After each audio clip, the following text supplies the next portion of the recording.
Delighted to be joined by Henry de Bromhead. All set, looking relaxed ahead of the festival? Yeah, all okay-ish. Yeah.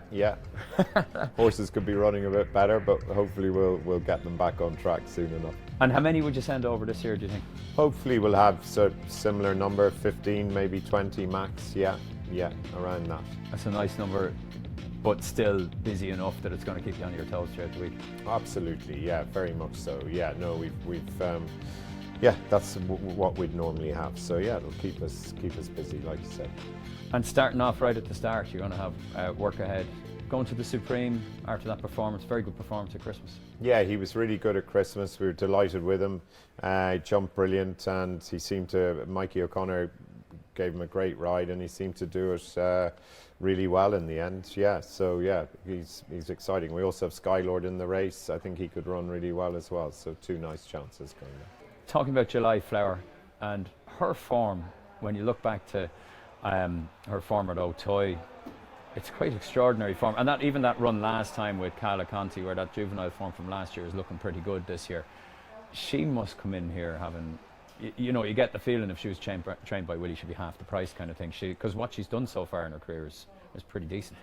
Yeah, look, she's a really good mare, obviously, and we were very lucky to get her during the summer. And we pinpointed the race at Christmas. That was where we'd start her, and we're more or less going for the Mare's Hurdle now. She's also in the Stayers Hurdle.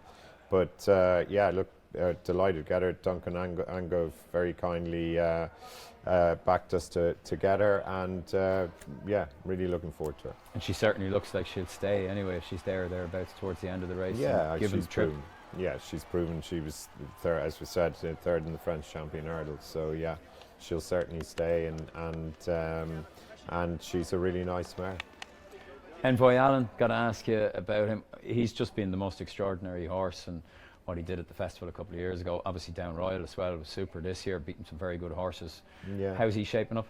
Yeah, he's really good. He's sort of on a similar profile as the year he won the Ryanair, actually. He won down Royal, and then he was very disappointing in the King George. Decided to go back there again, and same thing happened, but he's mighty now. We've really freshened him up. He's in great form, and look, he's obviously a bit older now, but he's a horse with a lot of ability. Obviously likes the track too. Loves it there, yeah. Very good. Jungle Boogie, I remember asking you about him last year. You had a kind of twinkle in your eye. You thought that he'd run well in the Gold Cup. He did run pretty well in the end as well. Yeah, he ran really well. He probably just didn't see out the trip. So he's in all three. I'd say the race we'd be favouring is the Ryanair, but he has the options of all of them. He's a classy horse, and he was very good at Ascot before Christmas. And looking at Monty Starr kind of coming into that kind of bracket, but he's more pushing out in distance, I'd imagine, is he then? Yeah, he's a real staying type. He ran well there last year. He's had a few interruptions this year. It's been frustrating, but he's getting there.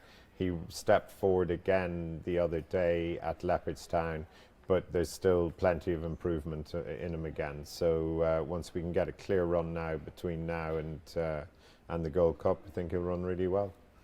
And Hidden Valley Lake just seems to show something really, really good, and then that was disappointing the last day. But I mean, were there excuses, did you feel? Or? I think, the general sort of form of our horses, you could argue, and also he ran such a race at Ascot only less than a month beforehand, and it was his first start of the season. I could be to blame just bringing him back too soon. He seemed well at home, but obviously he ran no race.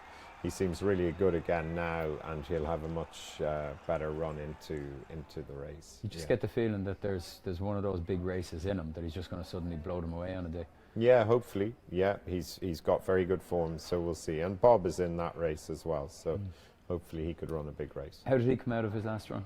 He came out of it well. Yeah, he was just beaten fair and square by Joseph's horse, but Cheltenham's a different place. He's great form around there, so if we opt to go there, he could run really well, yeah. And it could be the kind of thing that we look back after Cheltenham and pinpoint that particular race between him and Home by the Lee as being really sharp form. Yeah, possibly, yeah. Home by the Lee's really improving, in fairness to him. So, like I said, he beat us fair and square the other day, and yeah, look, we'll see. But our lad is great. He has great form around Cheltenham, so I think I wonder, has he been beaten around there. I'm not sure he has actually. Now that I think of it, he seems to love it around there. Yeah, yeah.